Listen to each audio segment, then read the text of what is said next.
welcome to another edition of the Guide Roundtable. I'm your host, Ryan Anderson. I'm here with pro staffers Brendan Billinger and Cray Lutz. And yeah, we've been doing a lot of fishing. I was out today. I was doing a lot of dry fly fishing today. There was a bunch of fish up, which was kind of fun. You know, our water is still low.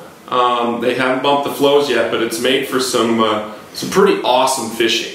You know, the upper section, pretty much everything above Government Bridge has been fishing really good. I was throwing just an Adams today, an Adams and a little Trico dropper, and those fish were lighting it up. It was a little bit bigger fly. It was like the first day of clouds in about a week, huh? Or hail, as it were. Yeah, yeah. You guys got hailed on, didn't you? A little bit. Yeah. I pumped out my boat for about a half an hour. Yeah. But at least it was small hail. Yeah, it still hurt. Yeah. So where did you fish today, B? I was up very high. Yeah. We did really well. We were fishing light rig short. Cray helped me out a little bit there at the end, and we even shortened it up from the weight. Just a real small size 4. Yeah. And about 5 inches to that first fly. Wow. Bring everything up in the water column, and that really made a big difference.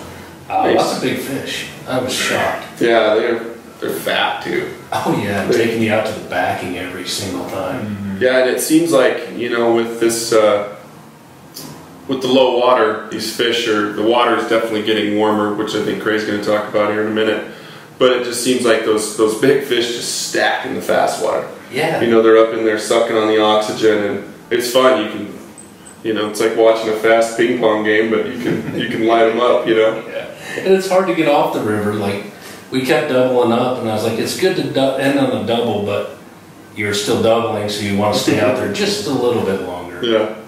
Had to shut it off at some point. Yeah. Yeah. So Cray, the Game and Fish kind of put out a press release today, didn't they? Yeah, we're still at 500, which is pretty unusual for this late in the year. It is. And that's just due to all the rain that we've had earlier this spring. But they are planning on raising it next week or the following week. They're trying to get some of that floodwater cleared out down lower, even in Nebraska and stuff, before they start releasing a lot of water up here. But the water temps are getting really warm. They've recorded temps as high as 80 degrees down by Glen Rock, and it's pretty warm through Casper, 70s. So we need to be a little careful. Make sure if you're going fishing, you know, the earlier you start, the better. Start early and get off early. You know, fish the cool part of the day.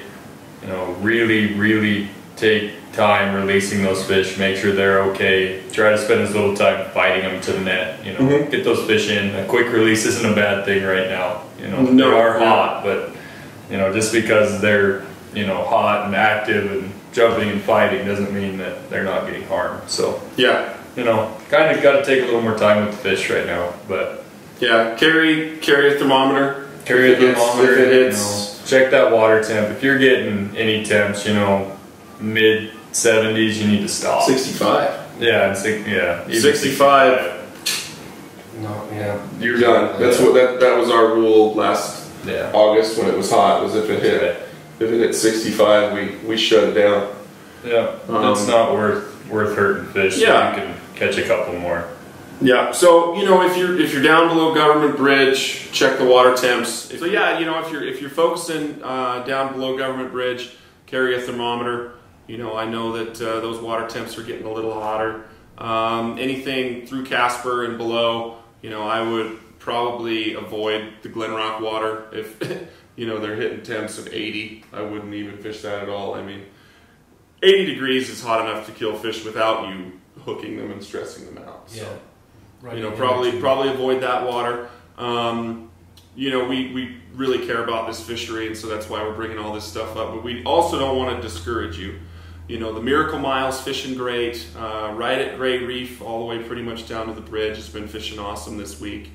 And yeah, just wanted to make you guys aware of the low water. And you guys have anything else you want to add?